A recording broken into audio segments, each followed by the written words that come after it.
Local comic store haul. Let's see what we got. Okay, so my comic store was restocking. Pretty much everything I got was about $4 Canadian each. If I didn't pay $4 for it, I'll let you know, but pretty much everything was $4. All right, so up first we've got Nightwing #1. So first solo series of Nightwing. I do have this one in the personal collection already. Sells for about $10 to $12 US. So this one will likely be going up on eBay, maybe on Whatnot. I'm not sure yet, but not a bad pickup for $4. All right, next we've got Wolverine 17. So classic John Byrne cover on this one. Last sale was a couple days ago, sold for about $24 US. So, I mean, this one, again, probably likely going to go up on eBay. I have this one in the collection for a $4 pickup. You can't go wrong. Like, just no brainer, right? All right, and while I was digging that, I found a Wolverine 27 for $4. So there we go. Again, Jim Lee on this one. Same as the last book. Hot book that sells very frequently. Last sale was $35 US on this one. So again, I have this in the collection. This one will probably go up on eBay, I think, right now.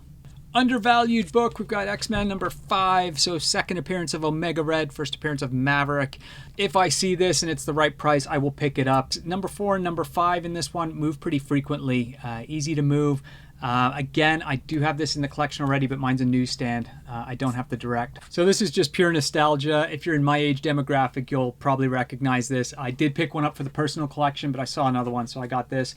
I'm sure somebody out there will want it. We've got Dinosaurs, Not the Mama. There were 2 issues on this, I think, before it got canceled. I have both of them in the collection. I don't think there's anything outside of the issues 1 and 2, but definitely this haul, there's some nostalgia in here, and this was just the beginning of it. So there we go. So this book, didn't know it existed, never seen it before, but as soon as I saw it, it went into my pile. I'm getting it. Big John Carpenter fan, big fan of these movies, but we've got The Adventures of Snake Plissken. So check out that cover. Like, that is just an awesome, awesome cover. Looking forward to reading this one. Again, the Marvel Paramount stuff, I've only seen the Mission Impossible stuff. So I guess during this era, there was some partnership going on with Marvel, but I'm looking forward to reading this. This is apparently a one-shot origin of Snake Plissken.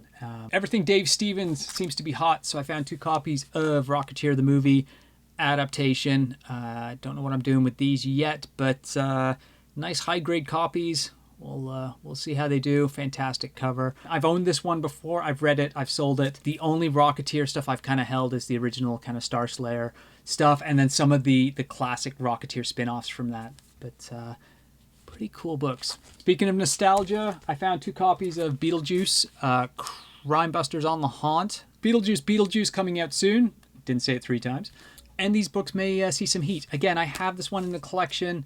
I don't see these very often in the wild. It's not the first appearance. It's like the 3rd or 4th kind of series, I think, that came out. Wolverine Origin #11, first full appearance of Daken. I know Wolverine is kind of wrapping up with issue 4, I think, but Daken keeps going up and down, and who knows, Deadpool Wolverine, we're getting some Wolverine variants.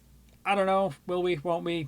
Either way, had to grab it. Speaking of Deadpool Wolverine, did find a copy of New X-Men 115, first appearance of Negasonic Teenager, longest name ever. This one I have in the collection. This is going to go up on eBay, and I'm sure you know, every time she appears on screen, this book pops. So there we go. Not a bad pickup. And as far as we know, she's not appearing in Deadpool Wolverine, but I did find 2 copies of X-Force 11, first appearance of Domino. Again, whenever I see these, I grab them. My LCS continually puts these out for $4 in the $5 bin, so I get them for $4. But whenever I see them, I grab them, right? I mean, how can you not? Look at those. Look at the tiny feet. Look at those tiny little feet. Did find Sleepwalker #1. So this book was hot a while ago when he was anticipated to be in the MCU. Didn't happen, but I did find one, so I did grab it. And they also had a newsie there of Sleepwalker #1, so I picked that one up as well. So I did trade my newsstand a while ago. I think I may still have one, but I've got like 6 or 7 copies of this now, so just stockpiling them. Who knows, maybe eventually it'll happen. So I saw this book, I threw it in my pile, and I'm like, it's $4. Why are they leaving hundreds of dollars on the table? I don't get it. If you follow me, you know it. Darkhawk #1, newsstand, $4. At this point, I'm going to honestly say that I own almost 2-3 times as many newsstands of this book as the direct editions. I don't have a graded newsstand. All the raw copies I find, they're all newsstands. So last week I found that big stack of Superman 75, Death of Superman. This week I found 2 copies of Man of Steel number 18. So first full appearance of Doomsday. So you know what? Maybe I'll pair these up with some of those Death of Superman books as like a combo and see how we can do with that. Again, I own this book. It's in the collection. But these will sell for more than $4 each. It's a no-brainer. But there we go. I found some Todd. Spider-Man number 1, classic cover, direct edition, $4. Okay, we'll grab that. But we also found the silver edition, direct, $4. So this book's a little beat up. But you know what? Somebody will buy it. We've got Spectacular Spider-Man number 98. So first appearance of the Spot.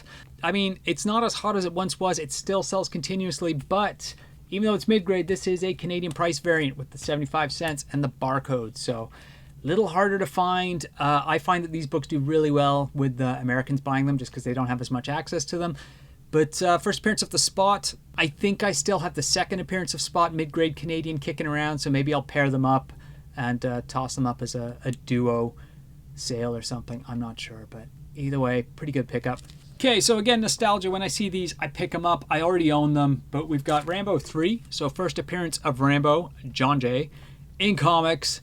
There we go. And then we've got Rambo. So this was supposed to be an original series. If you've read this, there's one issue, and it says to be continued. It was not continued. It was one issue. That was it. The only other Rambo comic I believe that exists is a 3.5, which is a homemade mini comic. I've never seen it, and I think it's more of a parody book than like a traditional real comic. But anyway, these are pretty cool, and there is a 3D version, I think, of Rambo 3, which I own as well, which comes with 3D glasses. But don't see that one very often. That one's a little harder to find. So I got 2 books here. These are definitely going in the personal collection. I don't own them, but we've got Spider-Man 2099 number 35. So first appearance of Venom 2099. You know, this one's like a very fine plus copy. Last sale of a mint copy I think was $45 US. This one is just going in the personal collection. So what's cool about this run is it was one of the earlier runs to have kind of variant issues attached to it. So I did also find Spider-Man 2099 number 37. So this has a lot going for it. First off, it's a variant cover on number 37. Second off, it's a newsstand. On top of that, it's Howard Chaykin doing Spider-Man. Like, come on. How often do you see Howard Chaykin busting out Spider-Man? So this is going in the personal collection. I have the variant on 36, so I've got a nice little Venom run building now, but like so cool. Really happy to have snagged these. Just some fantastic books. So they were putting out sets, so I checked out the sets. Didn't find as much as I did last week, but I did find one. So this was about $7 Canadian with my discount. We've got Transformers, the movie, number 1. So first appearance of Galvatron, first appearance of Unicron in US Comics. Not a bad pickup. It does need a press. You can see the spine there's got some indents, but we'll take care of that. Not a problem there. So they got this one, and it came with issue number 2 and issue number 3, first appearance of Unicron in robot mode. Again, this one needs a bit of a press as well, but that should pop right out, right? But looking forward to reading this.